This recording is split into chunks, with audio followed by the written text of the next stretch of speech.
This is lesson 2 of Makhrarij and Sifaat al-Huruf series. Last lesson we learned the meaning of Makhrarij and Sifaat. We learned the names of the 5 main areas from which a sound is produced. We also learned that each of these 5 areas contains one or several makhrarij or articulation points. And we started with the first area, the mouth cavity, which is in Arabic al-jawf, which had only one makhraj responsible for pronouncing the 3 long vowels, alif, waw, and ya. And today we're moving on to the next area, which is the throat.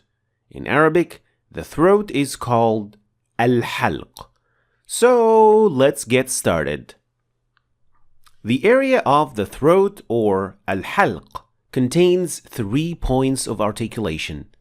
They are the farthest part of the throat, the middle part, and the closest part of the throat. And as it happens, each of these 3 articulation points produces 2 sounds. The farthest part of the throat produces ha and hamza. The middle part produces ha and ayn. And the closest part produces kha and ghayn. And in this lesson, we'll focus on the farthest part of the throat and the sounds produced in that area. The sounds produced by ha and hamza are ha and a. Both of ha and a are produced by controlling your vocal folds. We also call them vocal cords, which are located at the furthest part of your throat. Let's start with ha. Ha is simply letting air pass through your vocal cords. The opening of your vocal cords has to be slightly closed so that this friction can take place and the sound can be produced. That little friction sound caused by air passing through is that ha sound. Ha. Ha. Huda. Ihdina. فبهداه مقتده. So air passing through the slightly closed vocal cords produces the proper ha sound. As for the hamza, which produces the sound of a, it is also produced by controlling your vocal cords, but this time you'll be doing the opposite of what we were doing with the ha sound.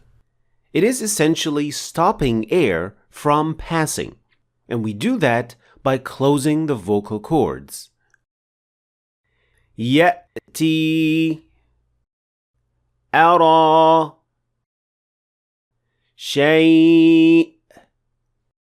So for the ha, you let air pass through the slightly open vocal cords, and for the hamza, you completely close down the vocal cords, which causes the air to stop, and this is exactly the sound of hamza. Now this was the technique of producing these 2 sounds.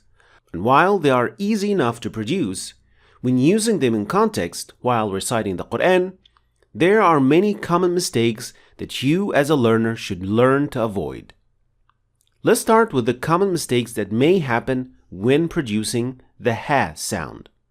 We learned a while ago that with ha, your vocal cords should be slightly closed, still open but slightly closed, to cause the friction to happen and to produce the sound.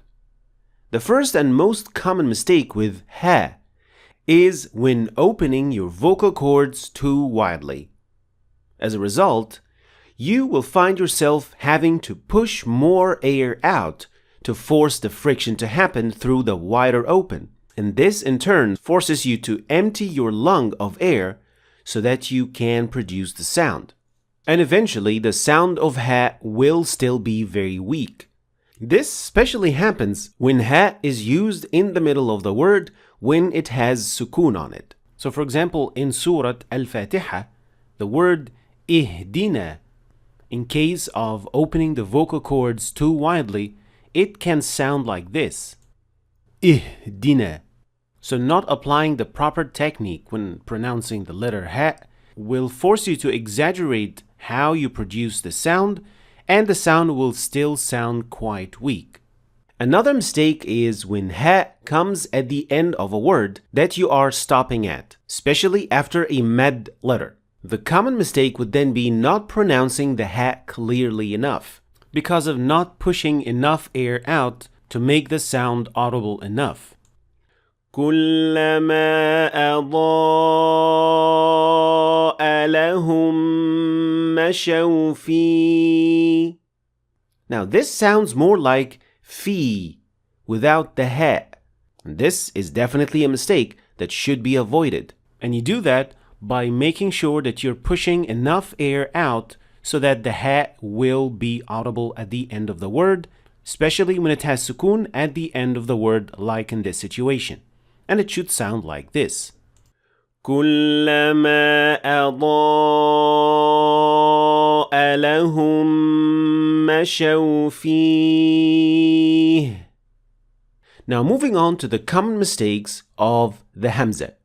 The first common mistake occurs when the vocal cords are not fully closed, which then makes the hamza almost not audible at all, especially when it is in the middle of the word.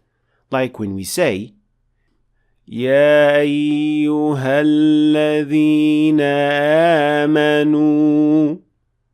Instead, you should always make sure that you're making that cutting sound of hamza produced by closing down the vocal cords completely.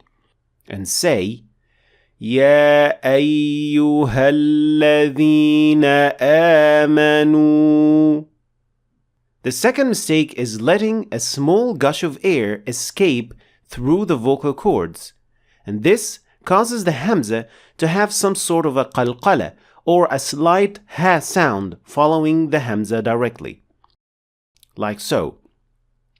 يأتي يأتي السماء السماء. And this mistake is usually made by learners who want to make sure to pronounce the hamza fully. So they kind of exaggerate the sound, and then the mistake is made. Instead, hamza should be a pure closure of vocal cords, stopping air momentarily without exaggeration or inattention. يأتي يأتي السماء. And what can particularly help when hamza comes at the end of the word, like in the word as-sama', is applying proper nabr. And this is a skill that I explained in a previous lesson before. So if you want to know what it is, you can check out this lesson. It will help you a lot with pronouncing hamza in this particular position. So in a nutshell, the ha and hamza are produced at the vocal cords, which is found at the farthest area of the throat. With ha, you slightly close your vocal cords, and with hamza, you completely close them down. The most important piece of advice to get these sounds right every time is not to exaggerate producing these sounds while giving them enough attention, since while they might be easy to produce, they are also easy to overlook. And finally, for everyone who left a comment and gave me feedback to my last lesson, Jazakumullahu khairan. You've helped me a lot. And this time, please don't forget to leave a comment and like the video if you've learned anything new from this lesson, because it really helps the video to reach many more people who might be in need of this kind of knowledge. Thanks for watching. If you want to start reading and understanding the Quran in Arabic, then you should start your journey right here.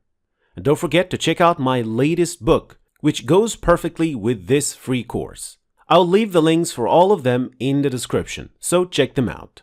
Thanks for watching, and I'll see you next time.